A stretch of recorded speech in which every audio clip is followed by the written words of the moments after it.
अस्सलाम वालेकुम फ्रेंड्स, आज की वीडियो में आपको हज के हवाले से बहुत बड़ी अपडेट देने लगा हूं। सबसे पहले आपको बताता चलूं, तमाम तर हुज्जाज कराम के चीदा चीदा के अलावा वीज़े लग चुके हैं। सारे हाजी एक्साइटेड हैं, इनको अब यकीन है कि हम हज के लिए जा रहे हैं। हमारे तमाम तर प्रोसेस मुकम्मल हो चुके हैं, इवन के फ़्लाइट शेड्यूल टिकट वगैरह सारा कुछ आ चुका है। बड़ी इंपॉर्टेंट बात जिससे आप परेशान थे कि ये ड्यू टू वार, जो जंग के हालात की वजह से कहते थे कि कोई फ़्लाइटों पर असर ना पड़े, तो ये भी आपको बता दिया गया है किसी किस्म का फ़्लाइटों पर कोई असर नहीं पड़ेगा, ना आपको किसी किस्म का खदशा होगा। फ़्लाइट शेड्यूल मुतासर बिल्कुल भी नहीं होगा, तमाम तर चीज़ें शेड्यूल के मुताबिक होगी। और आपके पास पाक हज एप्लीकेशन होती है, वहाँ से आप हर चीज़ की अपडेट देख सकते हैं। आपके हवाले से भी वहाँ से आपको तमाम तर अपडेट मिल जाती है। इसके अलावा आपको बताता चलूँ कि जिन जिन होटलों में मक्का और मदीना पाक में हुज्जाज कराम को ठहराया जाएगा, उन होटलों में काफ़ी ज़्यादा फर्निश जारी है और उन होटलों को दोबारा से मरम्मत भी किया जा रहा है। उनको अच्छा बेहतर इंतज़ामात बनाने के लिए खूबसूरत साफ़ सुथरा बनाया जा रहा है। आपको किसी भी किस्म का गवर्नमेंट लेवल पे पाकिस्तान से या इंडिया से या सऊदीया से मसला नहीं पेश आएगा। आपने अब सिर्फ फोकस रखना है कि आपने जो लगेज पैक करना है उसमें सामान क्या क्या लेकर जाना है। इसके अलावा डॉक्यूमेंटेशन, पासपोर्ट, हज की वीज़ा वगैरह, टिकट वगैरह, आईडी कार्ड, तमाम तर चीज़ें रखनी है। कोई 1500 से लेके 2500 सऊदी रियाल आपने लाजमी साथ लेकर जाने हैं। इसी तरह दो दो अहराम या लेडीज़ के लिए दो दो अबाए लाजमी साथ लेकर जाएँ। सादे और ठंडे कपड़े लेकर जाएँ क्योंकि गर्मी ज़्यादा होती है। और इसी तरह आपको अगर कोई, जिस तरह आप मैदे की गोलियाँ, राइजिक, फ्लैजल वगैरह, या इस तरह गला दर्द, बुखार, खांसी, नज़ला, ज़ुकाम, ये सारा आपने बंदोबस्त करके छोटी मोटी मेडिसिन लाजमी साथ ये लेकर जानी है।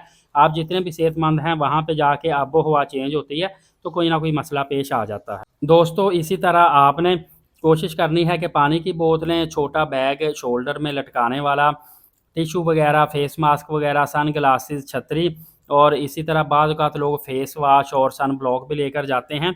ये आपने खुद इंतज़ामात रखने हैं। इसी तरह आपने सिम वहाँ से अच्छे से नेटवर्क की ले लेनी है। मोबाइल फ़ोन आपके पास अच्छा हो, पावर बैंक आपके पास बेहतरीन हो, चार्जर वगैरह आपने ये तमाम तर चीज़ें, और साकट जो 3 शू वाली कोशिश करें वो भी साथ रखें, डबल शू वाली भी, क्योंकि साकट कहीं पे किस टाइप की होती, कहीं पे किस टाइप की। आरामदेह जूते वगैरह भी आपने साथ रखने हैं ताकि आपको बहुत ज़्यादा चलना पड़े तो वहाँ पे आपको परेशानी ना पेश आए। 2 जूते लाज़मी साथ रख लें। वैसे तो सऊदीया से भी आपको 10 रियाल, 15 रियाल, 20 रियाल इतने में चप्पल मिल जाती है। दोस्तों, इसी तरह आपने ड्राई फ्रूट वगैरह हर वक्त अपने साथ रखने हैं। जो बैग लटकाने वाला, इसमें आपने रख लेने हैं ताकि जहाँ भी आपको भूख लगती है, कोई मसला पेश आता है, तो वहाँ पे बाज़ औक़ात ये होता है कि होटल रेस्टोरेंट दूर होते हैं, ख़ासकर जिस वक्त आप हरम शरीफ में बैठे होते हैं, तब आपने कोशिश करनी है कि वहाँ पे आप ड्राई फ्रूट वगैरह खा के इस्तेमाल कर लें।